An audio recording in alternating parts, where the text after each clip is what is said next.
안녕하세요.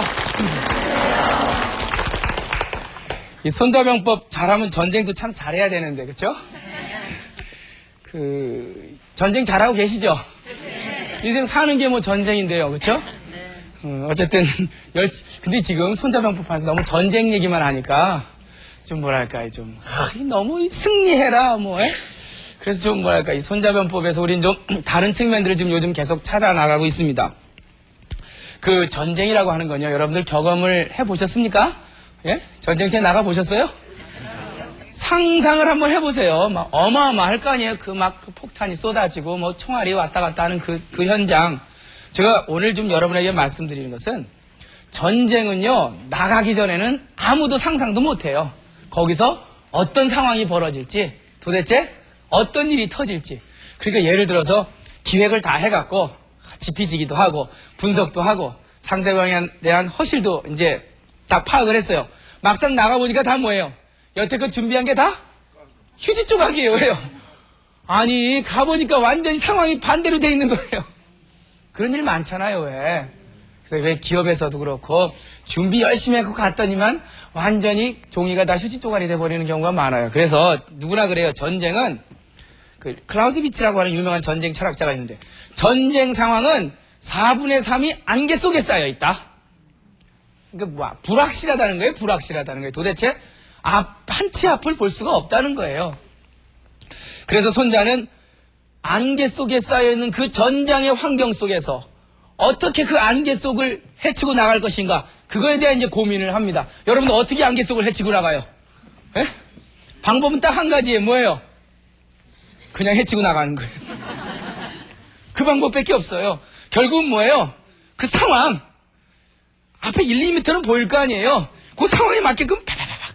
결국 불확실한 상황에 나의 적응을 통해서 그 안개 속을 헤쳐나가는 수밖에 없단 말이에요. 그래서 손자는 이 군대에서 전쟁을 할 때 4분의 3이 안개 속에 쌓여있는 그 전장의 환경 속에서 끊임없이 새로운 내 방법론을 찾아 나가야 된다. 그러면서 뭐라고 얘기하냐면, 먼저 전쟁터에 가면은 상대방 군사들의 기부터 뺏어야 된대요. 그리고 상대방 장군의 마음을 뺏어야 된대요. 그런 구절을 이렇게 얘기합니다. 150페이지에 나온 얘기입니다. 삼군은 가탈기요 장군은 가탈심이라, 이런 얘기를 해요. 삼군은, 자, 상대방의 전쟁에 딱 가면은 상대방 그 부대하고 대치를 했어요. 그러면 이 삼군이라고 하는 건 뭐예요? 그러니까 이게 옛날에 군대를 통틀어서 삼군이라고 해요. 보통 상중하, 상군, 중군, 하군 이렇게 얘기도 하고, 또 좌군, 우군, 중군. 그러니까 기본적으로 이제 군대가 딱 있으면은 부대를 3개로 나눠서 중앙, 좌측, 우측, 보통 이런 전법으로 이제 싸우죠. 즉 상대방 그 모든 군대의 군인들의 뭘 뺏어야 된대요? 사기를 뺏을 수 있어야 된대요. 뺏을 탈자, 탈취하다. 그러니까 딱 가면 뭐부터 뺏어요? 확 기부터 꺾어 놓는 거예요. 여러분들 누구랑 싸울 때 뭐부터 꺾어요? 그냥 기부터 꺾어놔야 돼요. 저 앞에서 그냥 소리. 실제로 싸움하다 보면은 그래서 기세를 갖다 확 올려갖고 상대방 기를 팍 꺾어 놓는 게 사실 굉장히 그 승리에 도움이 돼요. 그쵸? 그 다음에 두 번째는 그 장군이 있을 거 아니에요. 그 장군의 뭘 뺏어야 돼요? 참 심기가 불편하네요. 우리가 심기란 얘기 하잖아요. 상대방 장군의 마음을 뺏어라. 마음을 뺏는다는 얘기는 뭐예요? 상대방 장군의 그 싸우려고 하는 의도, 그리고 적극적인 자세를 확 꺾어놓으라는 얘기예요. 그런 얘기를 합니다. 이걸 뭐라 그러냐면 격장술이라 그래요. 격장술. 예. 즉 장군을 아주 약을 박박 올리는 거예요. 이 격이라고 하는 건 막 소용들이 치게 만드는 거예요. 상대방 장군을 그냥, 그러니까 사실은 공심이 있고 공성이 있어요. 공심은 상대방의 마음을 공격하는 거고, 공성은 상대방의 성을 공격하는, 어떤 게 어려워요? 어떻게 아셨어요, 그래? 상대방의 튼튼한 성을 공격하는 것보다 상대방의 마음을 공격하는 게 더 힘듭니다. 동의하시죠? 네. 그만큼 마음을 공격하는 건 쉽지가 않아요. 그래서 일단 전쟁에 나가면 상대방 장군의 그 마음을 요동시키고 그리고 상대방 군인들의 사기를 빼앗아라 라고 얘기를 합니다. 도대체 심이 뭐고 기가 뭐예요? 우리가 심기가 불편하다는 얘기를 하는데 이 심이란 얘기 중에 그 부동심이란 얘기 있어요. 부동산이 아닙니다. 뭐예요? 부동심이란 뜻은 뭐예요? 부동의 마음. 여러분들은 부동의 마음을 다 갖고 계시죠? 대답이 시원찮으십니다. 맹자란 사람이 그런 얘기를 해요. 맹자. 이 전국시대 때 철학자인 맹자가 그의 이제 제자인 공손추라고 하는 제자가 있었어요. 공손추란 제자가 맹자한테 가서 선생님, 우리가 지금 제나라에 왔는데 제나라 왕이 선생님한테 벼슬자리를 주고 이리 와서 당신이 벼슬을 하시오 라고 하신다면 선생님 마음이 좀 흔들리시겠죠? 그러니까 맹자가 이놈아 사나의 대장부가 그까지 벼슬자리의 마음을 흔들리겠느냐? 내 나이 40에 부동심했다. 이런 얘기예요. 그때가 아마 맹자가 40쯤 된 나이인 모양이에요. 그러니까 내 나이 40에 나는 마음을 요동시키지 않았다. 부동의 마음을 가졌다. 왜 그 논어에서도 공자가 나이 40에 뭐라 그래요? 아니 불혹의 나이라 그러잖아요. 그러니까 120년 전에 공자는 나이 40에 불혹이라 그랬어요. 안 입을 자에 혹할 혹자. 나이 40이 되면 요렇게 저렇게 혹하지 않는 경지에 도달하는 게 나이 40대의 어떤 그 마음이다. 그 뒤에 120년 뒤에 맹자는 뭘 얘기해요? 부동심이래요. 뭐 불혹이나 부동심이나 여러분들은 부동심은 이미 다 갖고 계시죠? 불혹의 나이도 다 지나셨나요? 나이가 40이 되면 부동심이 돼야 된다고 맹자는 강조를 해야 됩니다. 그러니까 근데 이제 이런 경우가 있어요. 그래 나는 그까지 벼슬자리 하나의 마음을 움직이지 않는 40대의 부동심을 가지고 있다 하는데 맹자 그런 얘기를 해요. 만약에 우리들 여러분들 한번 입장을 바꿔 생각해 보면은 인생을 살면서 맹자가 이런 예를 들어요. 배가 고파요. 배가 고파하고 한 이틀 굶었어요. 이틀 굶었는데 저 사람이 나한테 밥을 주는데 밥 한 그릇을 주는데 그냥 주는 게 아니라 욕을 디리따면서 밥그릇을 뻥 차면서 주는 거예요. 먹어라 이놈아 하고. 그럼 여러분 드시겠어요? 안 드시겠어요? 왜요? 난 거기에 밥에 내 마음이 흔들리질 않아. 부동심이요? 하고 거절할 수 있죠? 근데 만약에 돈 한 10억 정도 갖고 와서 욕을 확 해대고 발길로 뻥 차고 10억이나 가져라. 거절하시겠어요? 안 거절하겠어요? 안 거절해요? 아니 어떻게 부동심이 그렇게 상황에 따라 틀려요? 왜 밥 한 그릇에는 그렇게 지조를 지키고 마음을 움직이지 않으면서 왜 그렇게 큰 돈에는 마음을 움직여요? 사람들은 지조를 지킨다 그러고 마음을 움직인다고 하지 부동의 마음을 갖는다고 하면서 조그만 거에는 부동심을 잘해요. 그렇지만 그것이 큰 것이 걸려버리면 눈을 질끈 감아요. 그쵸? 눈을 감고 뭐라 그래요? 내가 지금 눈 한 번만 감으면 그래 내 이 10억을 받아서 내 친구들 못 사는 친구들 좀 도와주고 친척들도 도와주고 그래 나 하나 눈 감는다면야 하고 명분을 금방 세워요. 참 그러니까 부동심이라고 하는 거는 사람들 요즘들 보면 조그만 거엔 강한데 큰 거에는 약한 경우가 많아요. 그래서 맹장 그런 얘기예요. 이렇게 정말 지금 마음을 뺏겨서는 안 된다는 거 아니에요. 지금 전쟁에 가서 이 길을 뺏겨서는 안 된다는 거 아니에요. 그래서 부동심으로 나이 40을 맞이해야 하는데 부동심을 하기 위해서는 뭐가 필요하냐? 기가 필요하다는 거예요. 즉 변치 않는 부동심을 위해서 필요한 거는 기가 있어야 되는 거예요. 기가 뭐야 이게요? 맹자가 얘기하는 기가 뭐라 그래요? 호연지기라고요. 호연지기 들어보셨죠? 세상에 가득 차 있는 게 호연지기다 라고 얘기해요. 그럼 가끔 여러분들 호연지기를 키운다고 어디로 올라가세요? 산에 올라가서 야호 소리치면서 호연지기 기르시는 분이 있는데 맹자는 산에 올라간다고 호연지기가 길러지질 않는데요. 이 기라고 하는 것은 단순히 산에 올라가서 무슨 등산한다고 기가 그렇게 질러지는 게 아니에요. 물론 그것도 기 기르는 방법 중에 하나지만 이 기라고 하는 것이 탄탄하게 정말 튼튼한 내 기가 있어야 이 마음이 움직이질 않아요. 힘이 허약하고 병약한데 무슨 부동심이 있어요. 다시 말하면 뭐예요? 내 마음을 지키는 외형의 수비는 누가 하는 거예요? 기가 하는 거예요. 기가. 그 기는 거 어떻게 길러요? 호연지기 기르는 방법. 네? 호연지기를 기가 튼튼해. 이게 이제 내 수비병이에요. 뭐 어떤 수비병이에요? 마음을 부동시키는 외곽에 흐르는 내 이 기운이란 말이에요. 이게 깨지면 모두 깨져요. 마음도 깨져요. 그래서 신과 기는 어떻게 서로 상호 작용과 연관을 해요. 그래서 호연지기를 기르려면 맹자는 이렇게 얘기합니다. 호연지기라고 하는 건 천지 자연에 가득 차 있는 게 호연지기인데 뭐냐? 집의 소생자라 이런 말을 해요. 모을 집자, 오를 이자. 네?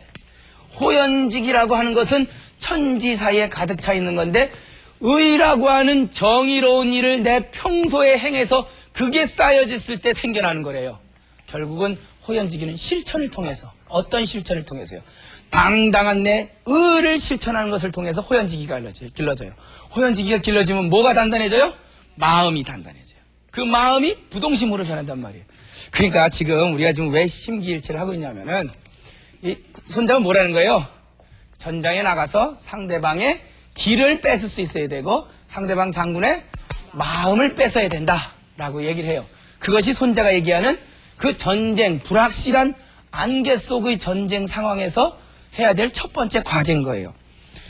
손자는 이 얘기를 하면서 일단 현장에 딱 도착하면은 자, 아까 그랬잖아요. 전쟁은 뭐예요? 4분의 3이 불확실한 뭐에 쌓여 있다고요? 안개에 쌓여 있다고. 그러니까 현장에 도착하면 뭐부터 빼세요? 상대방의 기부터 빼야 돼요. 그리고 또 장군의 마음을 꺾어놔야 돼요. 그러면 이제 현장에 도착해서 뭘 하냐? 상대방의 기운을 어떻게 해야 돼요? 관찰을 해야 돼요. 상대방의 기가 어떤 상태인지 알아야 뺐든지 말든지 하죠. 그 관찰하는데 상대방의 기를 손자는 이 세 가지로 나눕니다. 즉 이때 유명한 아침의 기운과 그리고 낮의 기운과 그리고 이 밤의 기운 세 가지 모기로 나눠요. 모기. 예. 그 저녁의 기운으로 나눠요. 그래서 아침의 기운은 어떻다? 예리하다. 그리고 낮의 기운은 낮의 기운은 어떻대요? 게으를 탔자. 그리고 모기는 귀라. 지금 손자는 딱 군대에 가서 전쟁터에 가서 상대방의 병사들의 기운을 살펴야 내가 뺐을 거 아니에요. 근데 기를 세 가지로 나눠요. 어떤 기운이냐면 조기는 예요, 주기는 타요, 모기는 귀라라고 얘기를 해요. 조는 아침 기운이죠. 아침에 여러분들 일어나셨으면 기운을 쫙 받으면 어떻게 돼요? 기운이 예리하죠? 날카로울 예자.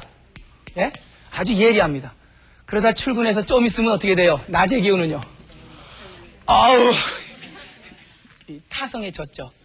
그리고 이제 저녁 때 되면 뭐 할 생각만 해요? 집에 갈 생각만 해요. 그러니까 가서 상대방을 딱 보면 뭐부터 살펴요? 여러분들, 내가 이제 여러분들 기운을 살피는 거예요. 이게 아침의 기운인지 낮의 기운인지 집에 돌아갈 생각만 하고 있는지 이것만 이제 일단 살펴야 상대방에 대해서 기를 어떻게 그러니까 절대 그러면 어떻게 되는 거예요? 아침의 기운이라고 판단되면 어떻게 해요? 그때 가만히 있어야죠. 왜요? 상대방이 지금 기운이 100% 파워가 올라가 있단 말이에요. 그럴 땐요, 잠깐 기다려요. 그러다가 기운이 점점 떨어져서 한 70%가 되면 그때 이제 공격 준비를 하는 겁니다.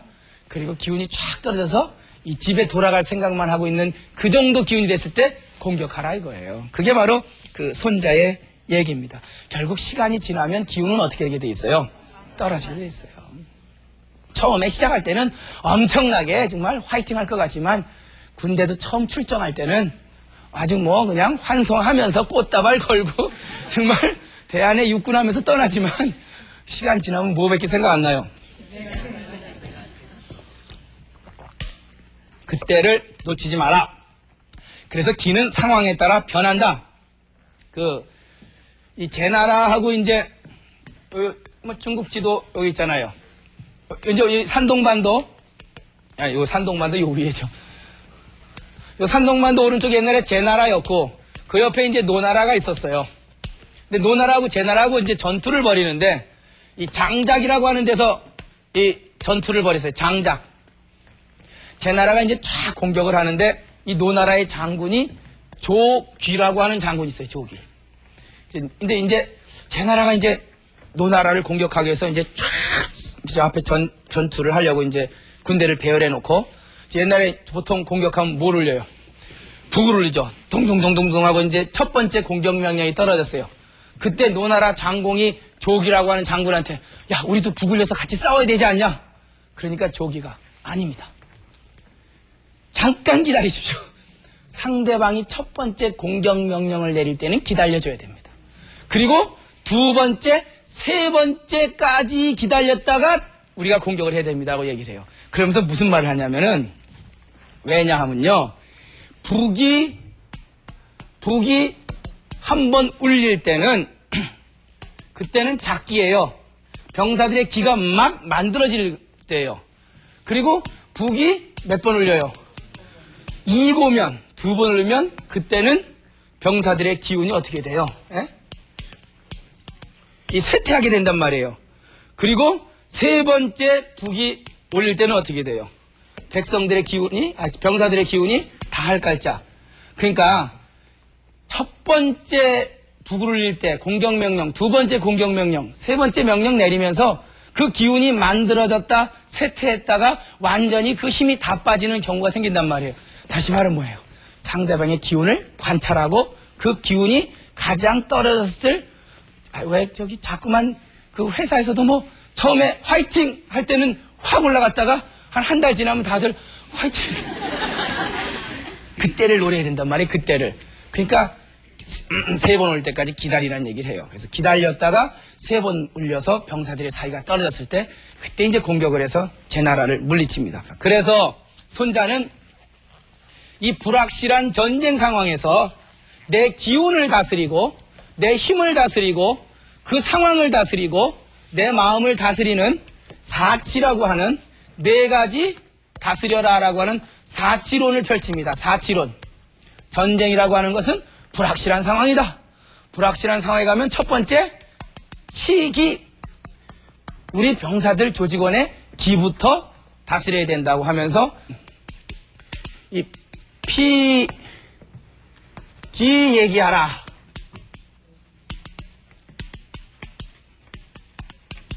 제가 지금 말씀드리는 건 뭐예요? 전쟁이라고 하는 불확실한 상황에서 과연 내가 어떠한 그 상황에 맞는 액션을 취할까? 그게 지금 고민이라 그랬죠. 손자의 고민은. 그래서 첫 번째 적과 맞닥뜨렸을 때 치기해야 된다. 기를 다스려야 된다. 그게 뭐냐? 피하라. 상대방의 그 날카롭고 예리한 기운이 있을 때는 피해서 있다가 공격하라. 상대방의 그 기운이 어떻게 됐을 때요? 타성해졌고 게을러졌을 때 공격하라. 이것이 치기다 라고 얘기를 해요. 두 번째는 치심이에요. 치심. 마음을 다스려라. 마음을 다스리는 방법으로 이치대란하고 이치대란하고 이정대화라.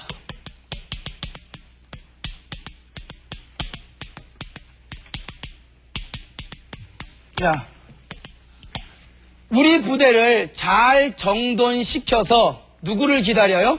상대방이 혼란해졌을 때를 기다려라. 지금 이게 다 뭐예요? 전쟁이라고 하는 그 상황 속에서, 안개 속에서 지금 처하는 상황이죠? 상대방이 혼란할 때를 기다리란 말이에요. 뭘 했어요? 우리 부대를 잘 다스려서. 그리고 정은 무슨 정책이에요? 고요할 정자. 조용히 안정된 상태에서 이게 시끄러울 화자예요. 상대방이 시끄럽고 떠들썩하고 그야말로 복잡한 걸 기다렸다가 공격하라. 이게 뭐예요? 마음을 다스려라. 여러분들 마음을 다스리면 어떻게 해야 돼요? 조용해야 돼요. 네? 내 마음을 다스리고 조용하고 내 마음을 하나로 모았을 때 상대방은 떠들고 복잡할 때 그때 그 모은 마음으로 상대방을 하면은 내 마음이 상대 마음을 제압할 수가 있는 거예요. 그 다음에 이제 세 번째가 치력이에요. 치력. 뭘 다스리래요? 우리 조직의 역량을 다스려라. 그러려면 어떻게 되냐? 이근 대원이라. 이건 대원이라. 그리고 이일대노라. 이일대노라. 이포대기라.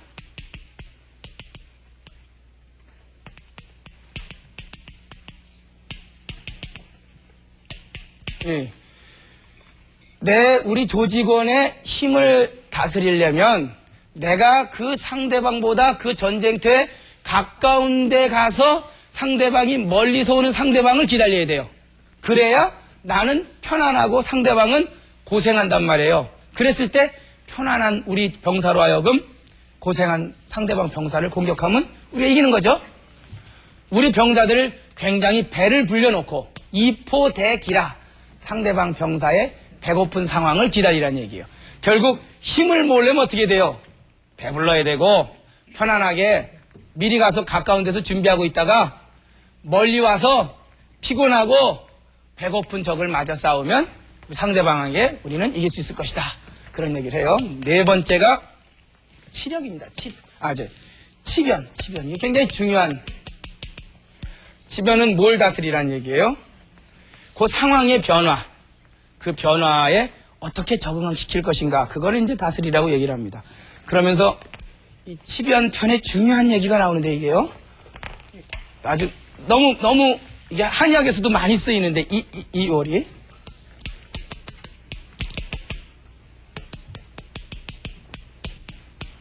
자, 이렇게 사치론에서 마지막이 치변이에요. 이 변화된 상황을 어떻게 내가 리드하고 컨트롤할 것인가. 그래서 이런 얘기합니다. 무요정정지기요 물격당당지진이라. 이 요라고 하는 건 맞이할 요자입니다. 절대로 상대방이 정정하게 다가오는 깃발 정돌된 부대하고는 절대로 부딪히지 마세요. 예? 절대로 누구는 공격하지 마요. 당당하게 진을 치고 오는 상대방은 절대로 공격하지 마세요. 이거 모르고 상대방이 당당하게 오는데 돌격 앞으로 하면 그냥 이건 죽는 수예요. 전쟁이라고 하는 불확실한 상황 속에서 내가 살아남는 방법은 우리 아군의 힘을, 역량을 이기고, 그리고 길을 길러서, 그리고 상대방에 대한 나의 이 상황의 변화, 이 마음, 힘, 기, 이러한 네 가지를 다스림으로써 상대방의 그 날카로운 기운을 피하고 그 나태한 기운을 공격하고 우리 부대를 잘 정돈시켜서 상대방의 혼란을 틈타서 기다리고 나의 고요함으로 상대방의 그 시끄러움을 공격하고, 그리고 가까운 데서 먼저 쉬었다가 멀리서 오는 피곤한 적을 공격하고, 절대로 정정하게 다가오는 그 깃발 당당한 부대는 맞이하여 싸우지 말고 당당하게 진을 치고 들어오는 부대는 절대로 치지 마라. 이것이 전쟁에서 승리하는 상황에 따른 승리의 방법이다 라고 손자는 얘기를 합니다. 아유, 근데 이게 참 말이 쉽지. 근데 이게 말이 쉽지, 이게 기와 심과 이 역과 이 사치를 한다는 게 쉽지 않죠? 옛날에 여러분들 이런 얘기 아세요?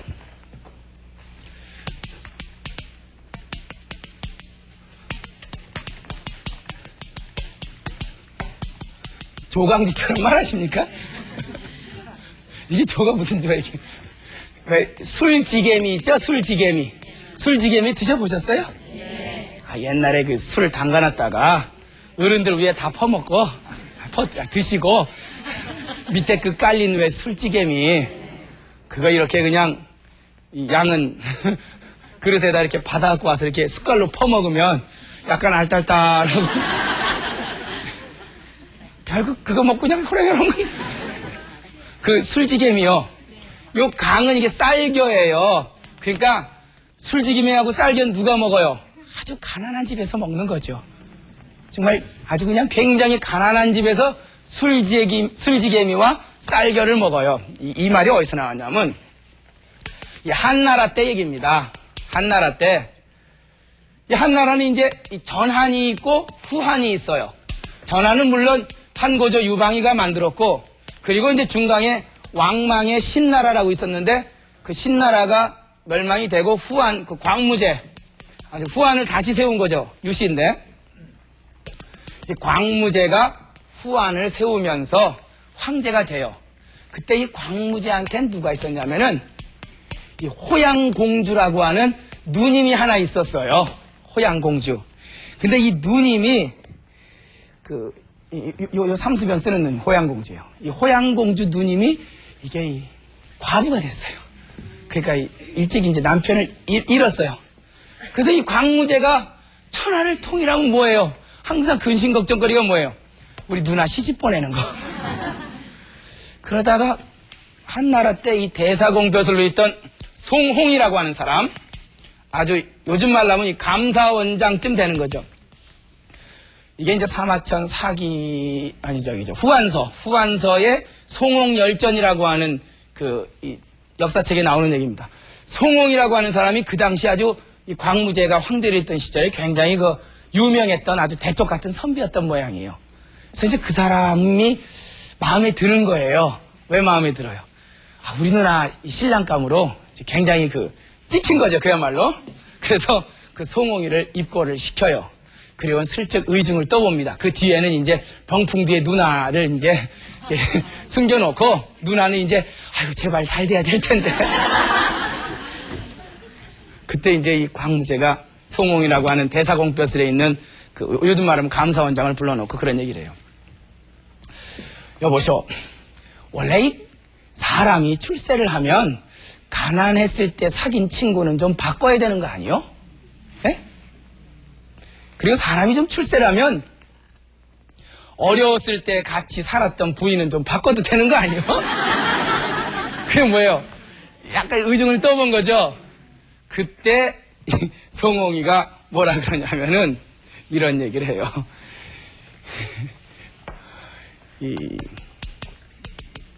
빈천지교는 불가망이요. 빈천지교는 불가망이요. 그 다음에 이 조강지천은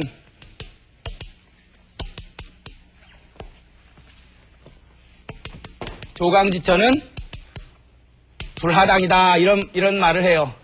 아무리 그래도 그렇죠. 가난하고 지위가 낮았을 때 사귀었던 친구는 아무리 내가 지위가 높아져도 잊어버릴 수는 없는 겁니다.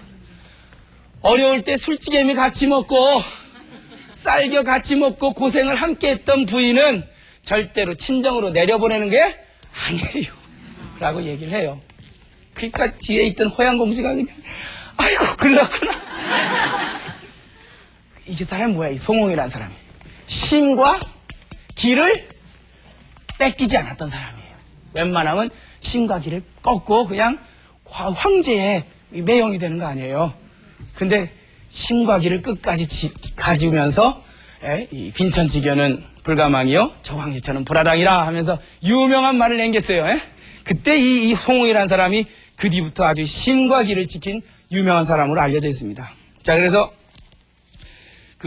여러분도 신과 기를 다 지키고 사시죠? 다시 한번 질문하는데 지금 손자는 불확실한 전쟁 상황에서 상대방의 장수의 마음을 뺏어야 되고 그리고 기를 뺏어야 된다. 그래야 전쟁에서 나는 승리할 수 있는 여건이 된다. 그러기 위해서는 상대방의 기를 살피고 내 역량을 키우고 상황에 대처하고 내 힘을 키웠을 때 나의 승리는 가까운다고 얘기를 한 겁니다. 그러면서 현장에서 불확실한 전장에서 이런 8가지의 상황에 대처하라 이런 얘기를 해요. 그래서 이게 현장 상황에 따른 전술 8개라고 제가 이름 붙였어요. 첫 번째, 고릉 물향이라. 상대방이 높은 언덕에 있으면 절대로 높은 언덕에 있는 사람한테 거꾸로 거슬러 올라가서 공격하지 마라. 왜요? 상대방이 나보다 높은 데 있는데 부하 직원이 화난다고 덤벼 이랬다가는 직장 그만둘 생각하란 말이에요. 상황이 내가 낮은 곳에 있으면 높은 곳에 있는 사람한테는 절대로 당하지 마라 이런 얘기를 해요. 두 번째, 이 배구무력이란 말을 해요. 배구무력이란 건 뭐냐? 상대방이 등배자의 언덕구자, 산지 즉 언덕을 등지고 있는 적은 절대로 거꾸로 올라가서 공격하지 마라. 왜요? 상대방이 도망갈 데가 없잖아요. 그러니까 뭐예요? 죽기 살기로 싸우는 거예요. 요즘 무슨 진 친다 그래요? 언덕이나 물이나 마찬가지예요. 뒤에 도망갈 데가 없는 적은 절대로 공격하지 마라. 일리가 있죠? 세 번째는요. 모양양자에 이게 북녘북자가 아니라 패배할 배자로 있습니다. 패배한 척 도망간 적은 절대로 뭐하지 말래요? 조칠종자. 쫓지? 그럼 패배한 저놈이 거짓말로 도망가는지 안 그런지 알려면 어떻게 해야 돼요? 도망가는 것도 너무 질서정연하게 도망가면 그거는 거짓으로 도망가는 거예요. 그러니까 도망가는 적은 절대로 미끼로 도망가는 척하면서 도망가는 적은 절대로 쫓지 말라는 얘기입니다. 그 다음에 이제 네 번째가 우리가 예졸은 물공이라. 아주 사기가 날카로운 병사가 있는 군대는 절대로 공격하지 마라. 다섯 번째가 요게 미끼 이자입니다. 미끼 이자. 미끼로 병은 뭐냐면 군대가 아니에요. 군수물자. 미끼로 군수물자를 뿌려놓은 것은 절대로 물식하라. 먹지 마라. 네? 상대방이 미끼로 뿌려놓은 군수물자 잡으러 갔다가 내가 당한단 말이에요. 그 다음에 여섯 번째 전술. 네? 귀사는 물 알아라. 네? 이게 뭐냐면 집에 돌아가는 군대 사자. 돌아가는 군대는 절대로 막을 알자. 절대 막으면 안 돼요. 왜요? 직장 때려치고 나 그만둔다 그러는데 너 일로 와. 욕하면 안 돼요. 왜요? 이미 이제 안 싸우고 집에 간단 말이에요. 집에 가는 사람한테 너 왜? 싸워 이러다가는 당해요. 원래 집에 가는 사람한테는 아무것도 안 보여요. 사표 던지고 밖으로 그냥 나가는 사람은 절대로 건들면 그거 건들다면 큰일 납니다. 돌아가는 군대는 막지 마라. 일곱 번째. 위사는 필벌이라. 많이 아는 얘기네요. 위사는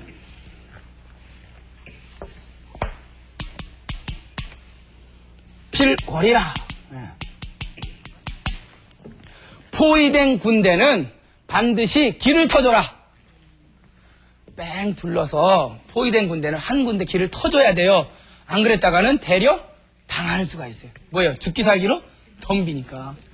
그리고 마지막 여덟 번째가 이 궁지에 몰린 적. 궁지에 몰린 궁군은 궁지에 몰린 적은 절대로 압박을 가하지 마라.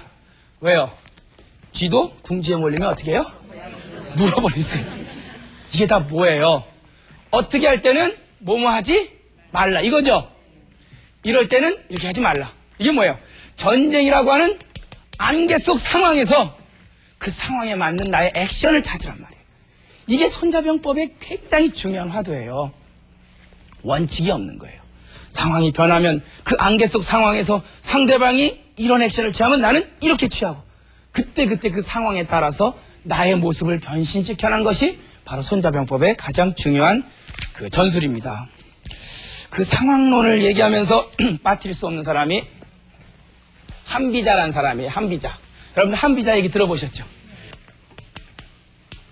한비자라고 하는 사람이 이 사람은 결국은 그 상황 이건 이제 새인데 새 상황 그 때를 잘 알아야 되냐 시세를 그 상황. 그래서 그 사마천 사기에 이런 얘기 나와요. 첫 번째 이제 얘기가 세 가지가 나오는데 어느 송나라에 돈이 많은 부자가 있었대요. 부자가 돈이 많은 사람이 있었는데 하루는 비가 와갖고 그 부잣집 담장이 무너졌어요. 그러니까 이제 그 아들이 그랬어요. 아버지 비가 와서 담장이 무너졌는데 혹시 도둑 들면 어떻게 해요? 하고 걱정을 했지요. 근데 그 옆집에 있던 또 어떤 늙은이가 와갖고는 여보쇼 이거 비가 와서 담장이 무너지는데 이러다가 도둑 들면 어떻게 해요? 라고 똑같은 말을 했어요. 근데 그 다음날 도둑이 들었어요. 근데 그 부잣집 주인 송나라 주인이 뭐라 그랬냐면 자식한테 가서는 넌 어쩜 이렇게 똑똑하니? 어떻게 알았니 너 도둑 들지? 아이고 우리 애는 너무 똑똑해 하고는 이웃집 늙은이한테 가서는 저놈이 혹시 도둑질 한 거 아니요? 지금 자기 아들이나 이웃집 그 노인이나 말한 건 똑같아요? 안 같아요? 똑같은데 왜요? 상황이 틀린 거예요. 자기 아들이 한 건 예지로운 능력이고 이웃집 늙은이가 한 건 저건 분명히 뭔가 꽁수가 있어서 얘기한 거예요. 그걸 알아채야 돼요. 여러분들 인생을 살면서 수없이 많은 상황이 부닥치게 돼요. 예? 그 상황에서 내가 얘기할 땐지 내가 물러나야 될 땐지 상대방이 내보다 힘이 강해서 내가 잠시 엎드려야 될 땐지 그 상황을 이해 못하고 인생을 살면은 상황에 치입니다. 똑같은 행동도 그 상황을 잘 이해하고 하면은 얼마든지 나에게 이로운 전략과 전술로 바꿀 수 있지만 그 상황을 전혀 이해도 못하고 그냥 상황에 상관없이 내 행동을 했을 때는 분명히 그 상황 속에 내가 끌려다니게 돼요. 이해가시죠? 네. 상황을 잡아야 됩니다. 전쟁에서, 안개 속 전쟁에서 힘은 뭐예요? 상황에 대처하는 능력이에요. 인생이라고 하는 전쟁도요, 상황에 대처해서 어떻게 그 상황을 리드해 나가느냐가 바로 손자병법이 주는 우리의 오늘날의 교훈이라는 생각이 듭니다. 오늘 공부 같이 마치겠습니다.